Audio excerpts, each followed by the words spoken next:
세상은 끊임없이 변화하지만 고전 속에는 변화에 대처하는 처방전이 숨겨져 있다. 천하제일의 김한술, 출세를 위한 최고의 수단, 세계 제일의 심리서, 최고의 비즈니스 지혜라는 별명을 가진 36개. 36개는 군사 모략이 36개라는 것이 아니라 이루 다 헤아릴 수 없는 모략을 비유했을 뿐이다. 36개를 6개 카테고리로 분류하고 다양한 상황에 적용하도록 체계를 잡은 것이 특징이다. 역대 병법서를 비롯해 다양한 전적에서 전략 전술의 정수들만 추출하여 다양한 상황에 적용하도록 체계를 잡았다.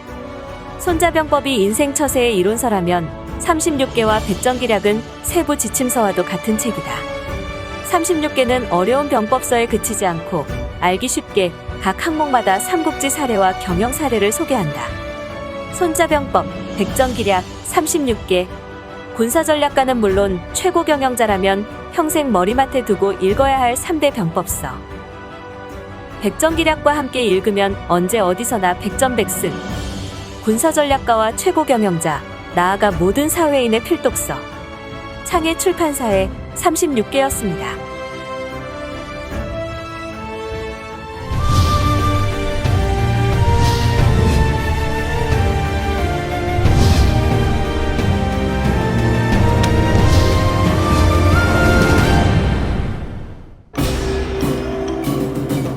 안녕하십니까. 36개, 오늘은 제 8개로 시작해 보도록 하겠습니다. 36개는 속임수가 많이 등장합니다. 그래서 예로부터 굉장히 천시받은 책 가운데 하나입니다만은 최근 들어와 가지고 이것이 처세와 경영, 삶의 지혜와 접목이 됨으로써 새롭게 거듭나고 있는 그런 책이기도 합니다. 8강 적정계 제 두 번째 계책입니다. 암도진창이라고 하는 좀 어려운 계책이긴 합니다만은 암도진창은 명수잔도라고 하는 네 글자와 짝을 이룹니다. 그래서 명수잔도, 암도진창 이렇게 알고 계셔야 됩니다. 명암이죠. 서로 대꾸를 이룹니다. 겉으로는 잔도를 수리하는 척하면서 몰래, 암은 그런 뜻입니다. 진창을 건너다 라는 그런 뜻입니다. 사기, 한신에 관한 일대기인 회우무열전에 나오는 유명한 사자성어이기도 합니다. 이 암도진창의 관건은 상대의 주의력을 분산시킬 수 있느냐 없느냐가 관건이 되겠습니다. 그 점에 주목을 하시고 역사적 사례부터 먼저 들어보도록 하겠습니다. 암도진창의 역사적 사례는 너무나 유명합니다. 황후가 진나라를 멸망시킨 다음에요, 유방을 비롯한 여러 제후들을 전부 다 왕으로 봉합니다. 자기 자신은 서초폐왕이 되어가지고 가장 많은 땅을 차지하고 라이벌인 유방에게는 한중이라는 외딴 곳으로 보내가지고 한중왕이 되게 합니다. 완전히 변방입니다. 실질적으로 여기 한중에 가면요, 나오기가 힘이 듭니다. 이 한중으로부터 남쪽으로 내려가면 촉이라고 하는 지방으로 가는 길인데요. 옛날에 이태백이라는 시인은 뭐라고 얘기를 했냐 그러면 촉으로 가는 길은 하늘을 오르기보다 더 힘들구나 라는 말로 그 길이 얼마나 험한가를 아주 잘 표현한 바가 있습니다. 그런 곳에 들어가고 보니까 유방은 더 이상 재기할 희망이 없습니다. 그때 들어가면서 장량이라고 하는 유명한 책사가 명수잔도를 권유합니다.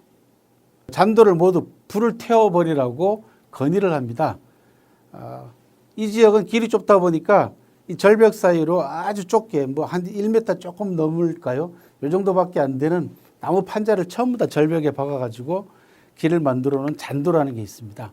그 길을 따라서 한중을 일단 들어갑니다. 그때 장량은 항우의 경계심을 늦추기 위해서 유방에게 아예 잔도를 다 불태워 버리십시오 라고 얘기합니다. 유방이 그 건의에 따라 가지고 잔도를 다 불을 태웁니다. 그리고는 한중에 들어가서 새로운 장수 하나를 얻게 됩니다. 그 장수가 바로 한신입니다. 자, 한신에게 이 한중 지역을 빠져나갈 수 있는 방법이 뭔가라고 물어보니 한신이 뭐라고 얘기를 하냐 그러면 잔도를 수리하는 척 하십시오 라고 얘기를 합니다. 이게 바로 명수잔도입니다.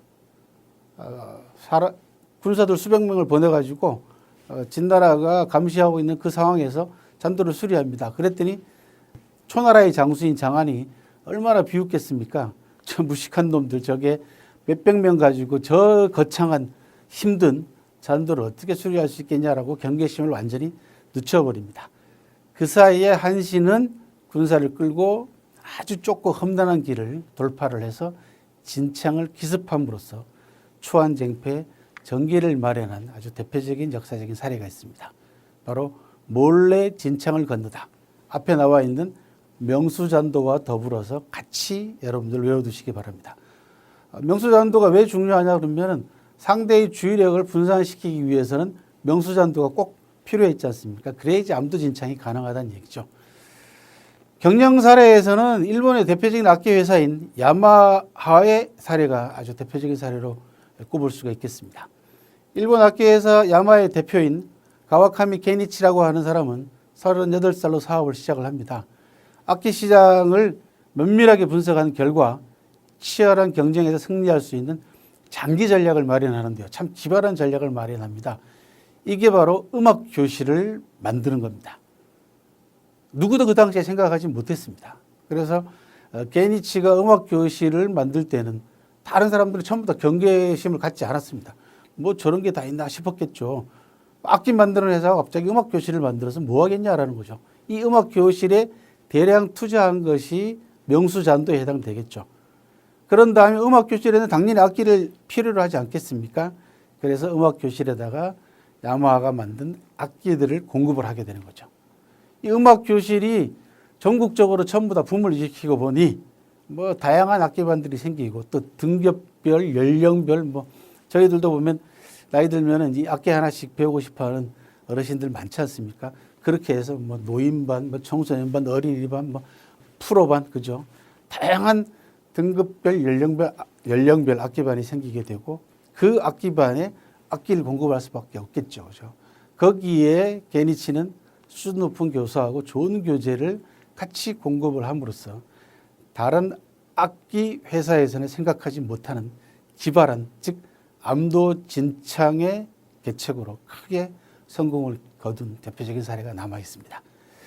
역시 무중생류 지난번에 알아본 무중생류와 마찬가지로 창조적인 조건을 내가 창조할 수 있느냐 조건을 창출할 수 있느냐 없느냐가 암도진창의 관건이 되겠습니다.